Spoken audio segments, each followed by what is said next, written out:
So excited about this episode of Majestic Motherhood. I have a very special guest here, as you may or may not know. My name is Rachel Herring, and I have with me the one, the only, the best lactation specialist you could ever need, call, or refer to, and her name is Melissa Donovan. Thank you. And Melissa, I want you to just introduce yourself a little bit about what you do, Okay. and how you got into it. Oh, sure. All right. You'll have to shut me up. I can talk about myself quite a bit.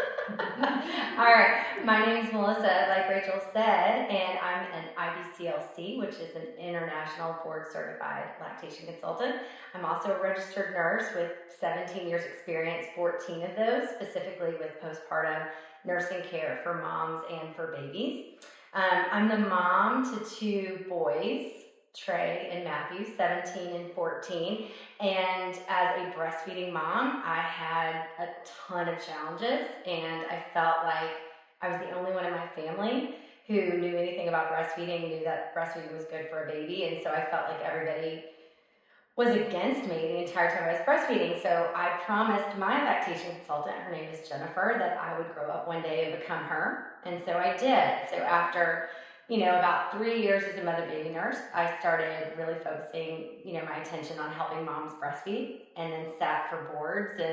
And it's been a decade ever since. And I see moms in their home. I see moms in the hospital. I see moms in my home office, and spend about 40 or 50 hours a week just seeing about 25 moms and their babies throughout the typical week. It's my favorite thing to do. Okay. And I'm curious, as far as the breastfeeding goes and lactation specialist, what would you say the benefits are for breastfeeding versus formula feeding? Gosh, they're endless. Let's start for mom. Okay, so let's take the average mom in America who had a 40-week gestation. She delivers the baby. Immediately after she delivers the baby, if we put the baby to the breast, we will automatically decrease her risk of postpartum hemorrhage. And so bleeding postpartum is one of the biggest risk factors for many women, especially women of color.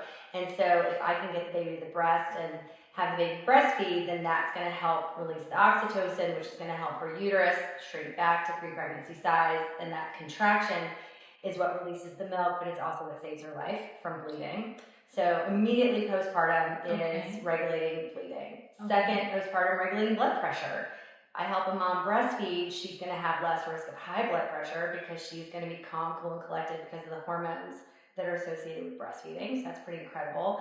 When I put a baby against mom's skin, I've all of a sudden initiated this just love affair between the two of them. Yes. So if mom, I know, right? And so if mom was anxious and feeling just absolutely overwhelmed, which of course she should be, if I put a baby against her chest, all of a sudden that baby is home.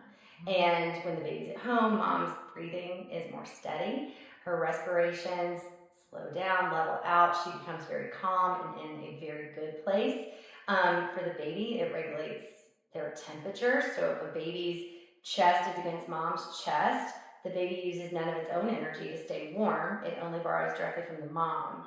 And so when doing that, we call it thermoregulation. I have the capability as a mother, if I had twins, I could heat a baby up on my left breast and cool a baby down on my right breast simultaneously. Wow. That's how really amazing my body is, right? And so I can then have the baby control their own temperature, which controls their blood sugar, which reduces their risk of having to go to the NICU or being cold or having hypothermia after delivery.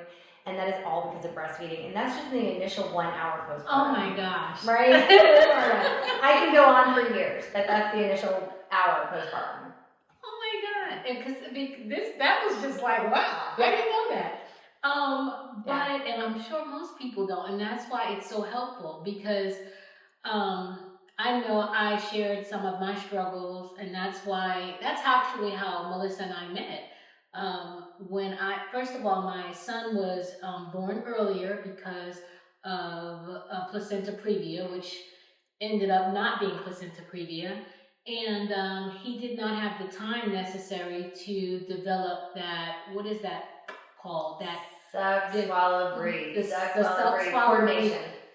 What's it called? Coordination. Coordination, yeah. He didn't have the coordination that is usually developed in the last month of, him, me being pregnant. And so when he came out, they said he was disorganized. And, and with him being so small, he just could not, we couldn't work it out. I couldn't figure it out. And the lactation specialist that came into the room, literally it was like a brush, like it was just like this very brief meeting. I was insistent upon breastfeeding, and so I wanted the machine to be brought in so I could begin pumping. I actually baked cookies. I found these gluten-free cookies online. I forget the name of them. I don't know if they worked or not. They felt like they did. It felt good for me mentally to prepare them. If they felt like they did, they did. Okay. Well, I baked these lactation cookies a day or two before I went into my scheduled delivery. And the minute I had them, I started eating them. I started pumping the colostrum. I was having a difficult time because, again, there was really not that much help. And what I'm finding is a lot of time when I speak to women who've had babies, they're telling me that they did not get what they needed from the lactation visit in the hospital. And I'm sure that's due to resources, whatever, you can speak to that. But I think that socioeconomically, and there's a disparity in breastfeeding. Yeah. Am I right? When it comes to Black women, women of color, white women. Women of color will initiate breastfeeding 11% less than white women. Every time, across the board, 11%. And that's crazy to me, especially with the benefits that are there for breastfeeding babies. What I'm also speaking to is the fact that there's when it comes to the socioeconomic issue, when it comes to education. Yeah. And when it comes to, finances and resources, I think it's, a lot of women have to go right back to work. Yes. And so if you have to go right back to work, you're not thinking about breastfeeding. Yeah. And so, but then there's benefits when it comes to the immunity. My son has never been sick. Yeah. He's had, of course, his teething. He's had, just recently he got sick after Christmas, and that was after traveling and flying. Yeah. And the whole house was sick. But he's almost 2, and clearly, and I've had friends as well, like I'm in a few, mom groups, and I'm just like, I'm really astonished at how many issues that I hear other people have. That you didn't have. Yeah. And it's just like, wow. And then when you read the results, and you read some of the research, it's also astonishing.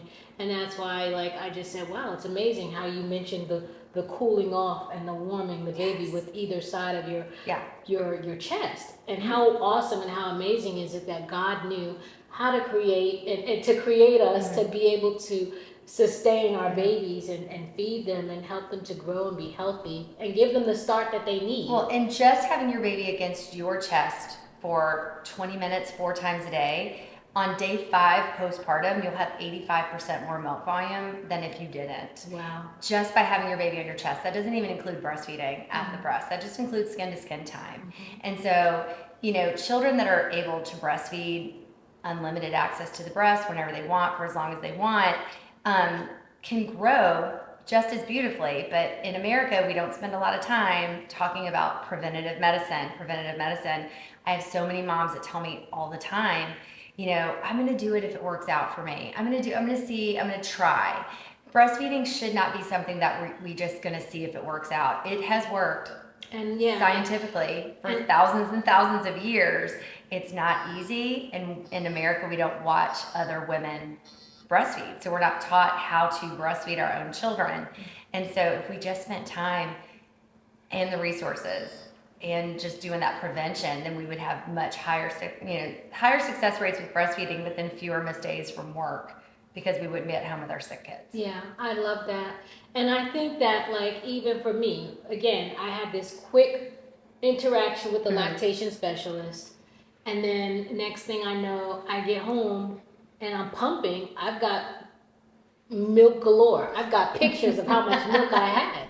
Right. But the connection between the latch I couldn't do it. And so now there's that, then there's that you're already dealing with just everything, the hormones. Yeah. I had a C-section. Most of my family is in New York, and so I just didn't have a support system. And so I really believe that it was His divine majesty that led me to you, because I was going through trying to figure out, who am I going to call? What am I going to do? And I found Melissa. I went through, I don't know what it was I went through, but I even spoke to other people. I ended up going with Melissa. She came over here, and her personality is like, right? Mine is too, typically. Yeah. But after having the baby, I was just kind of like, so she comes over, and it was so funny because I told, she knows this. I said, you rubbed me the wrong way when you first came over, right? Unapologetically. Unapologetically. Because, I was just kind of like, right here. And then after she's here, she's doing all this stuff. She's telling me resources. She's teaching me, and it's really, really uncomfortable because I'm a really private person. I'm not really touchy type of person, and of course there's that level of exposure because you're teaching me how to feed my baby. Yeah. And at one point she goes, "So how long have you been dealing with it?" Do you remember that? And I'm like, "What?" She's like, "The postpartum." And I'm like, "I'm not postpartum. What are you, how dare you?" And I'm like, "I'm just this kind of person." I'm like, I'm like right here. This is like business to me, right? And I'm like, I'm making up this excuse because I'm just, for some reason, I'm right here. I'm not my normal self. I'm not thinking about, I was disconnected. Yeah. I'm not thinking about my emotions. I'm tired. I've got a new baby. My husband is tired. We're sleepwalking. We're honestly. Can I speak to that for a second? In two different ways. As the practitioner who comes in the room, I've got 90 seconds to establish a relationship with you. Now, you're all business. You had already put me through the ringer on the telephone. We already knew. And I was like, I'm not messing around with this average person. I'm messing around with somebody who knows how to get stuff done. And she likes to have answers, and she wants it clear and concise, and breastfeeding's dirty and it's messy and it's not clear and concise. So I knew, but I have 90 seconds to establish a relationship, to build trust, and then to tell you to take your shirt off. I mean, that's my responsibility. And people joke all the time, and I'm like, there's no time to be shy once you have a baby. Take your shirt off. I need in. I got to get the baby to the food, right? But in the hospital, if I'm seeing 14 patients on one shift and I come in, and let's say I'm in your room and your husband came in, or he's about to eat, or maybe your mother-in-law came to visit real quick, or somebody went to drop off food for the baby, right? Or for you, since you just had the baby. And I come in the room, I am now an interruption as a guest in your home, and it's not the right time. But now I've got to go see 13 other patients, and when it is the right time for you, I may not get to come back. Mm-hmm. And so I feel like the resources, we didn't wake up in the morning wanting to come into the room to brush you off. We want to spend all day with you. And it breaks our heart equally on the other side. It's frustrating when we have that patient that we want to connect with and we want to help. And we're like, I know I'm an interruption. Ask your mom to leave. Right? We're like, I know it's not the right time, but you're going to want me more than your husband at this point. Okay, I'm just telling you, right? I know, right? I mean, I'm going to be humble. Pray that everybody has the passion and gets the passion that you have, but I'm telling you, I didn't sense that from the person that I had. I know. Now, from the director, because it ended up escalating. Right. And like you said, I do like to get things done. Once she came in, it was a completely different story. Yeah. And I saw that. Yeah. And she's the one who even advised me that I didn't even know you could call someone to your house. I know. Why don't more people know that? She's the one, the director came in and said, you can actually find a lactation specialist. This isn't something that is exclusive to the hospital. So she's the one who did. And she gave me some resources, some pamphlets. She gave me some extra pumps and some extra stuff and all the little stuff that I needed. And so that's how I knew. Yeah. But I say that I say all of that to say, like, you had to come here, and then you basically, in that small time, you accused me of having postpartum depression. I did. You did. You're proud of it. Using my years of clinical expertise and what I saw at the moment. And she was right. This woman wanted to be connected to her child. Well, and honestly, you were having a hard time doing it. No. Now let's go back to this, because I don't know if there's a difference. Because as I ended up getting a postpartum coach, I told you about that. So I don't feel the disconnection was from my child. I feel the disconnection was from myself and everyone else. I could not, like, the way that I'm connecting with you now, and the way I normally connect with people, like, hey, what's up, girl? You know what I mean? Like that's. Like it was just like I was like sleepwalking. Like I don't remember feeling anything. And it's other than like, I want to take care of this baby and this is my only job. And I don't like it, I never felt it before. And I'll be honest, I have a lot of friends, and nobody has told me that they had postpartum depression. It wasn't until I started sharing with people, because it's like, here it is. I'm a strong woman of God. I'm a businesswoman. I'm a wife. I'm like, I do a lot, and I'm the type of person that can work under pressure. So I'm not thinking that this is something that and I waited. So I'm a little older than most women are when they have their babies. So it was like, what? And so when you said that, it dropped the seed, right? And so I'll hold that right there. But then you ended up teaching me how to properly care for my baby, how to get him to latch. You gave me resources that were not Googleable. They're not. I couldn't find them, you know, as far as like different ways to place and hold my baby, different positions, all types of things that I didn't even know existed. So you introduced a bunch of resources to me, and it was like amazing, because at the same time I had my baby, I had the most challenging time of my life. Professionally. And I ended up we had to travel for work. And one day my husband's on the site and I'm at the hotel, and I looked at Asa and I was like, okay, buddy, you know, today's the day.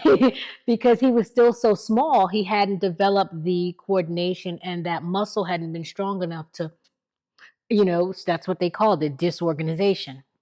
And so I was just like, I looked at him and I'm like, you're going to do this. Like, today's the day. And I did exactly what you taught me to do. And I, you know, I held him the way he was supposed to. And I literally You're still doing it. You're like sniffing position. Yes, I can do it. I did it. And he drank. And it was so beautiful. My soul and my mind and my heart was soothed. And seeing him drink directly from my breast, it was just amazing. And knowing I didn't have to question, did he have enough food? You know what I mean? Is he going to be okay? And then next thing you know, he just passed out. He got the goods. He got his little milk and he passed out. And it was so amazing, because I was so happy. Like, thank you, Lord.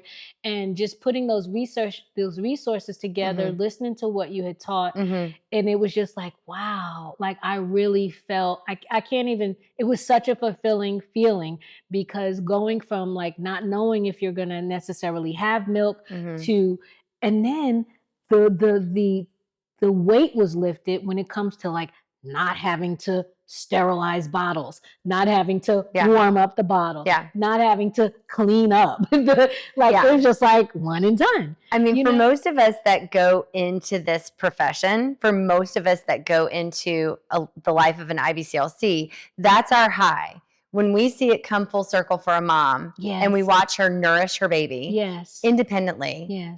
How God intended for her to do it, like in the way, and not that everybody needs to breastfeed or breastfeed at the breast, or, you know, I want you to feed your baby. And I know a lot of it's cultural and it's where we live, and as long as the baby's fed. As long as the baby's fed. However, we were born to have kids and to breastfeed our kids, and it works. And it's just, but we're not taught at a young age how to do it. We're not taught as we're growing up.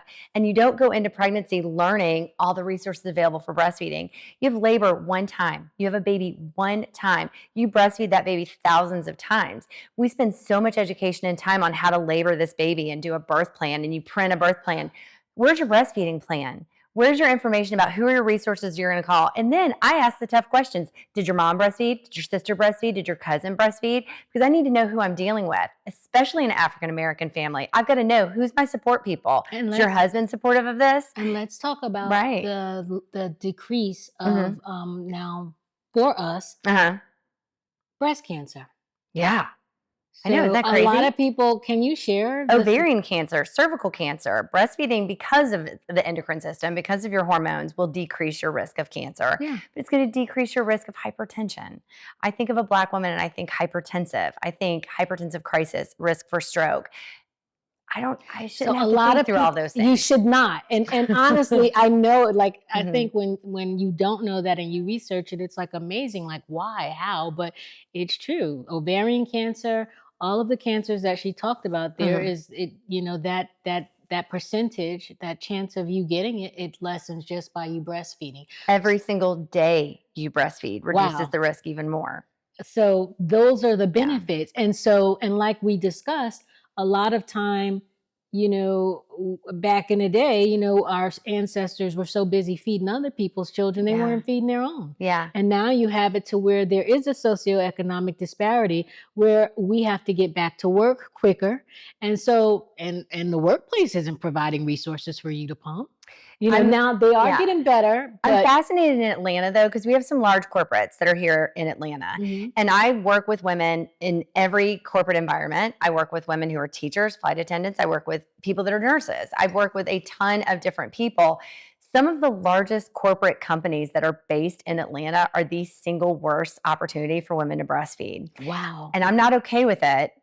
For the companies that are providing nursing rooms for moms and breast pumps for moms and time, knowing that if they put time and energy in daycare and breast milk resources for these moms, that those moms are going to work for them longer and that those moms are going to keep their jobs there and they're going to love being there. Yeah. And I have corporate moms that have to decide, am I going to feed my baby breast milk or am I going to go and try to climb that corporate ladder? And unfortunately, depending on what company they work for, they're climbing that ladder. We've got 0 paid maternity leave, for a lot of women, and they're taking their FMLA and they're taking their unpaid leave. They're going back to work. And they're on day one, they look at me and I'm like, here's your little guy. Let's learn how to get him to the breast. And they're like, I've got to go back to work one day. Can you take a bottle? And I'm like, we're going to get there. Yeah. And so I think that's like, it does need to change. So we've talked about a lot of the benefits. We've talked about, even for the baby, like the bond that I have with my son, oh my goodness. And I know that naturally, there's, research that supports the bond between mother and son, just like father and daughter. But when it comes to that breastfeeding, oh my gosh. Boys are pretty hilarious. Yeah. I know. I'm a mom of 2 boys and they're kind of fun. I remember, I'll embarrass Trey till for forever because that's my job. But I can remember him being very, very weaned by like 7 years. And he still came up to me one day and he put his head like against my stomach. Like he had been weaned for like 7 years when he did this. He was like, I don't know, he was like 9 years old or something. Okay. And he came up to me and he was just having a rough day and he laid his head down like right on my chest and was like, and I was like, really? Personal space. Like you're not. And he was this just natural place to go, just to be with his mom. And I'm like, you're not breastfeeding. You don't need to touch me. It is. But you're safe. You're safe here in the bosom. But they talked about that, the bond that a mother and a son or mother and daughter has. And then there's also, now I also researched that there was also strong research that predicted the success and the intelligence. There was some, and so I don't know if you subscribe to that. I don't know if there's enough studies to it, but I did read that. So is there anything that you... Listen, I am a Gen X child of the 1970s who's never been in a booster seat and my mom smoked a cigarette on the way home from the hospital. I'm pretty smart. But, right? Not a single drop of breast milk has ever touched my mouth. So I'm like, I'm pretty smart. Okay. However, I think just knowing that there is not a more organic product that is fresh farm to table other than mom's breast milk that is made directly for her child. So if I'm breastfeeding my baby that I delivered, when my baby's saliva touches my nipple, that is a closed loop communication between my nipple and my brain and my child's mouth. And so he can tell me in real time, I need more sodium, my iron's just where it needs to be, but I'm getting a cold. And so within 6 hours, my breast milk will change consistency, color, thickness, or thinness based on how hydrated my child is, Mhm. and it will give my child exactly what he needs in that real time. Mhm. That's a pretty smart food, It right? is, yeah. And if I have a child that I'm separated from because my baby's in the NICU, research tells me that my milk that I can provide for my child in the NICU, even though there's donor breast milk available, it's Mhm. not cheap, right? It is available for those little preterm babies. But if I give my baby my milk that is made for him, I'll get him home 4 days quicker. Wow. 4 full days in a NICU, and you know how many thousands and thousands and thousands This is of dollars amazing. that is. Yeah, it's medicine. And let me ask you this. Mhm. So when it comes to the other statistic about higher household incomes is associated with breastfeeding. I Like see that's it on different. The more educated the mom, the more education that she has, the more likely she is to initiate breastfeeding. Mhm. But it's because she knows how to research and Mhm. how to find. She probably has help at home or childcare that's available to her. She probably has people that are in her life that can support her. When I have younger women who are not college age yet, or have not gone to college, or have not gone beyond, and maybe they are a lower income, Mhm. they certainly aren't reaching out to me because they have grandmama at home that's just like, I'll just give them, I'll just give them formula. You need to sleep and Yeah. go back to work. So I think there's, I've had people yeah. make fun of me. Mhm. Like, Good. because Bring 'em to my me. baby's almost 2. And I've had people say, when are you going to get that boy off your breast? Uh-huh. Family members, Do you know what I've said? and I think, Yeah. and I think to myself, like, what? Like, what, like, Yeah. what are you talking about? Yeah. Like, and so of course it's something that but I've had people like, Yeah. if he's old enough to ask for it, and this is something that Yeah. we've heard. Yeah. Have you heard it? We've heard Yeah. it. If he's old enough to ask for it, or she, then that's Mhm. too old. Do you know what the And I benefit think is of breastfeeding? I don't think that's true. It is not true. But do you know what this is truly about breastfeeding?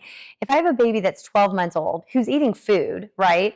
What does he get from breast milk feeding at the breast? He gets a dopamine response in real time. So if he falls down and he scratches his knee and he gets up, he's not at the breast to get food. He's not hungry. He's at the breast to get a hit for his little endocrine system so he can manage his nervous system. Really? Yes. I didn't know that That either. is why.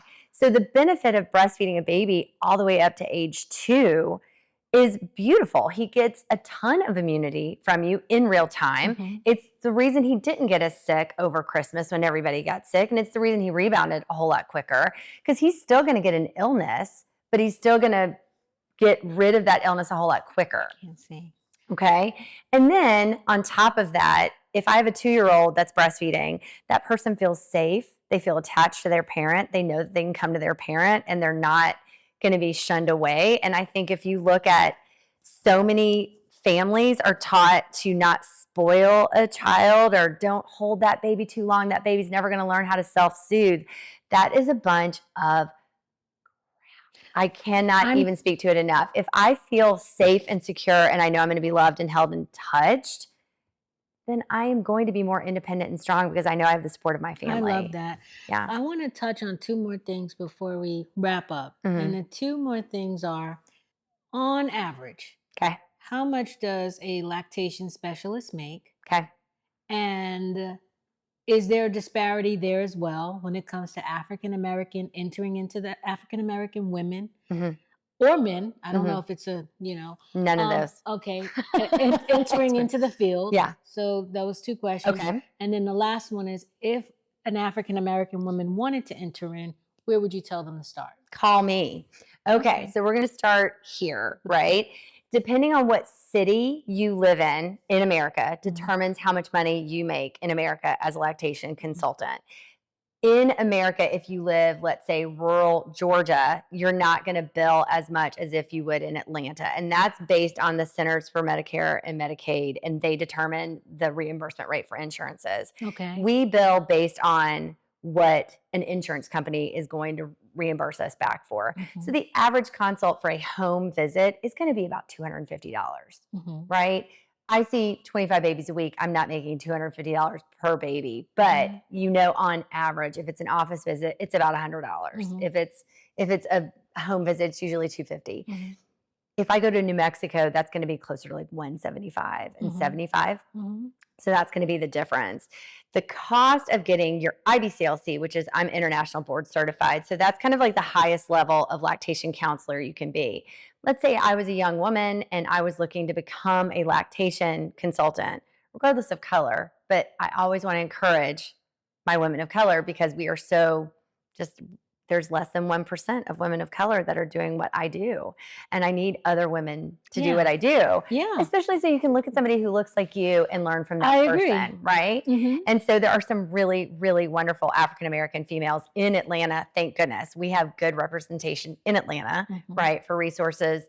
And we have a couple of them that will not see white women. They're like, there's plenty of y'all to take care of the white women. We're only going to see women of color, which I appreciate. Right? That I totally appreciate. So she would start by going to a La Leche meeting, which is free. It's a free La Leche League, LLL.org, LaLecheLeague.org. That's your international group of just some of the greatest resources that are free to everybody worldwide. So there's resources on the Leche League. That's been their kind of the standard before there were ever lactation consultants in America. That's all they had was La Leche.